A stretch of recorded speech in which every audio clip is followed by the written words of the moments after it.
Jai Sri Mataji. Please look at the photograph of Sri Mataji and please bow down to the Sri Mataji. Param Pujya Sri Mataji, you are Sakshat Sri Adi Shakti. Mother, please grant us the permission to do the meditation at your lotus feet. And please bless us thoughtless state. Now please keep your both the hands on your lap. Our complete attention is on center of both the palms. Slowly close your eyes.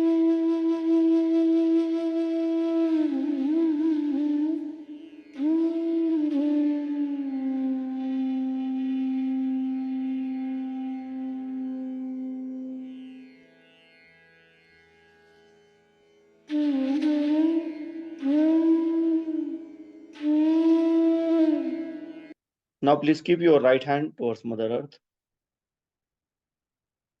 Our complete attention is on center of left palm. Slowly move our attention from center of left palm toward the Sahasrara.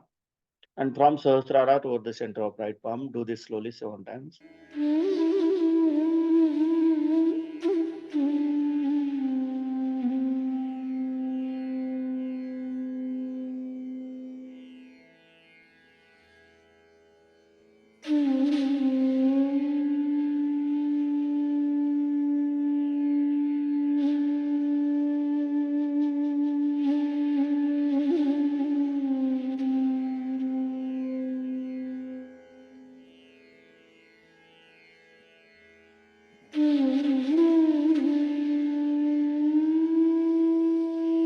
Now please keep your right hand on your lap and left hand toward the sky. Our complete attention is on center of right palm. Slowly move our attention toward the Sahasrara. And from Sahasrara toward the center of left palm. Do this slowly 7 times.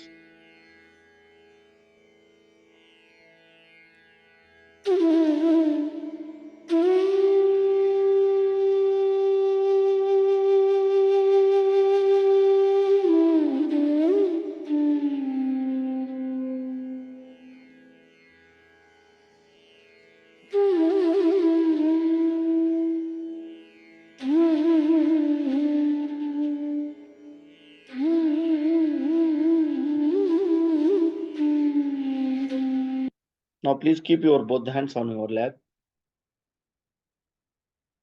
Our complete attention is on center of both the palms and all the fingertips for a while.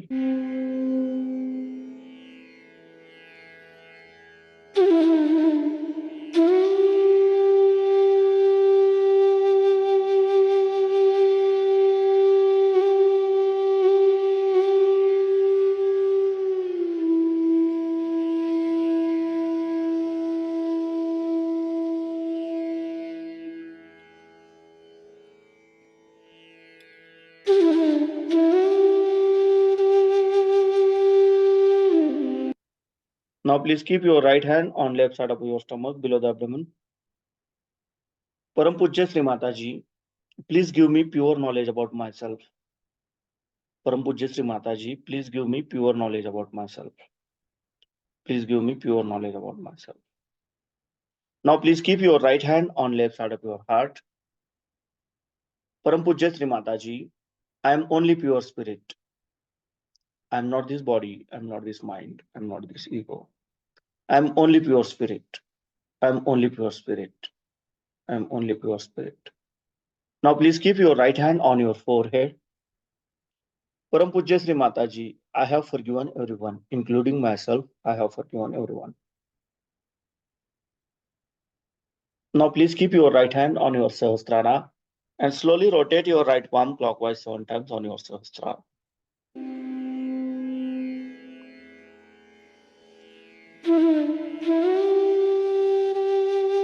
Param Pujya Sri Mataji, your Sakshat Sri Abhishakti. Mother, please awaken my Kundalini. Mother, please bless us thoughtless state. Now please keep your both the hands on your lap.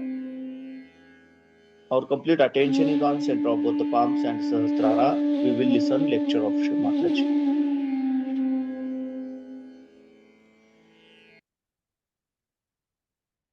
This will sell like hotcakes if I sell it, because there must be another mad Westerner who would like to buy that junk. You see? So the this junk that you have in the house is better to get rid of, because God knows how many people must have used, like it's like a grave in the house. It's a grave. So to have, then also the antique jewelry. Antique jewelry is another man. Antique is a, what you can say, is the fad or addiction of the Western people. Antique. For us, nothing is antique, because we still produce antique things, beautiful things. So Indians don't understand the value of antiques. They don't understand how these people are so mad after torn things and broken things and dirty things and filthy things. But the Western mind has been brought up that way. Now in these antique things, I have seen that once I went to somebody's house, you see, and he asked me with very great honor to sit on his chair.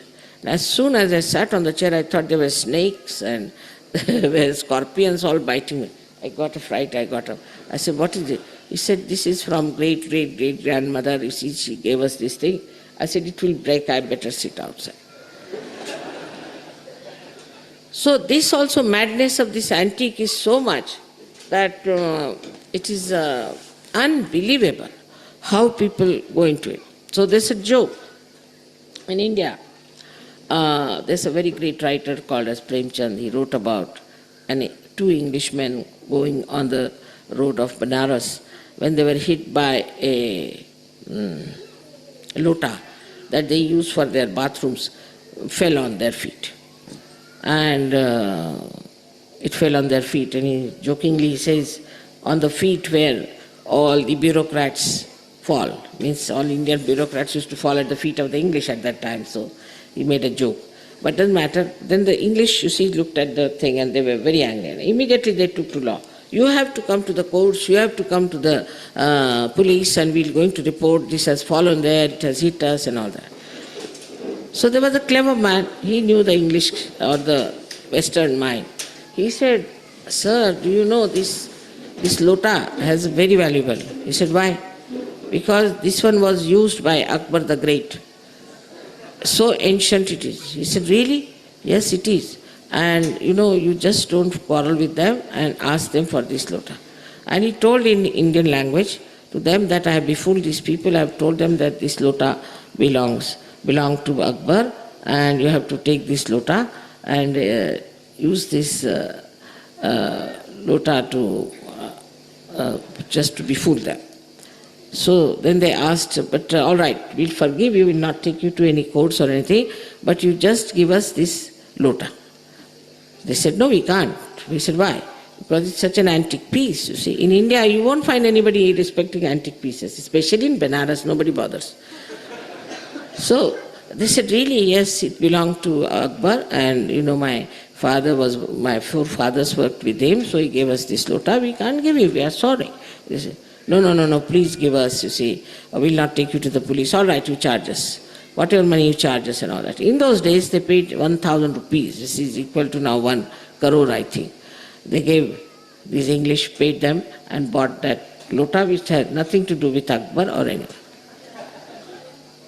So this madness of antique has to go away from our minds. It's such a built-in thing within us that we always talk of antiquities. Perhaps maybe because of wars everything was destroyed, and whatever was in the olden times was something very beautiful and good, and now we are not making very good things. Perhaps maybe that is the reason. But now we are making nice things we can make. Now in England I was surprised the old crafts are coming up. Everywhere I go, the old crafts are coming up. So to respect antiques means you just stop making the old craft revive.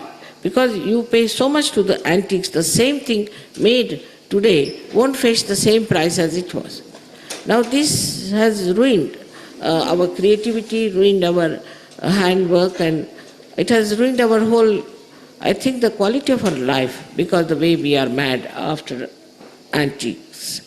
So this also should go from your head, that anything antique is something good. It's a very superficial value, if you see to it. Because people have think that antique is something expensive. It's just a marketing style that people have felt that this is expensive, that is expensive, so it's something great. To wear something stupid and to say that this is antique jewelry, and go about. I mean, God knows how many people must have used it and must have worn it, and what must be the feelings of that person. So we have to understand that this conditioning that we have in our heads, that we must have something antiques with us, keep something uh, of such value. I mean, these questions never arose before, so it's not written in any books. Any one of the books of the gurus is not written that don't care for antiques.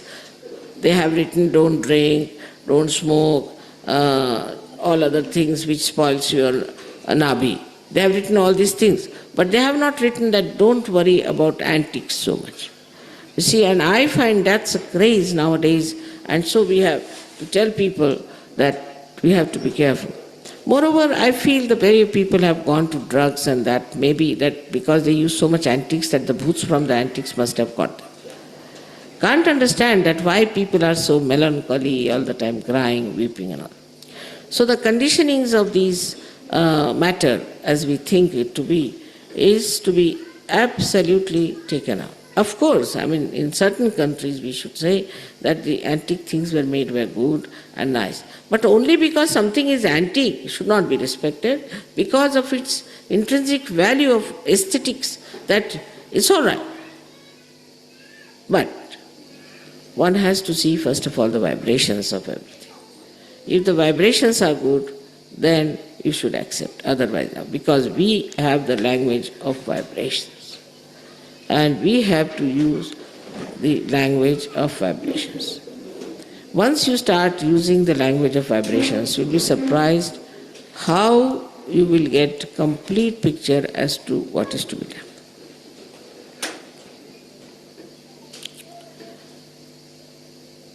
So, to get rid of these three conditionings for our body is very important.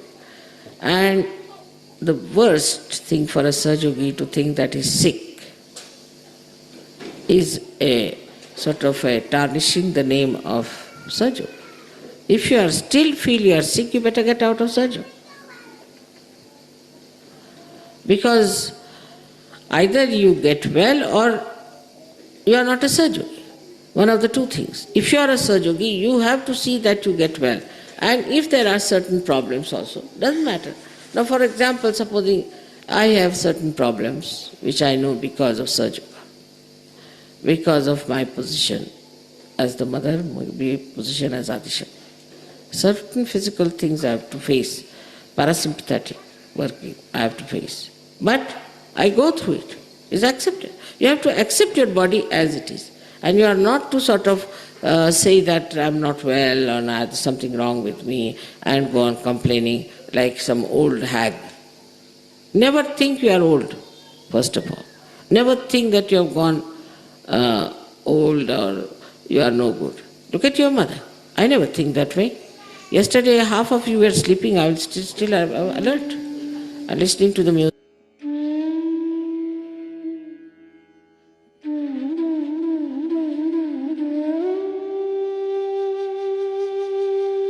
Now slowly open your eyes. Look at the photograph of Sri Mataji and please bow down to the Sri Mataji.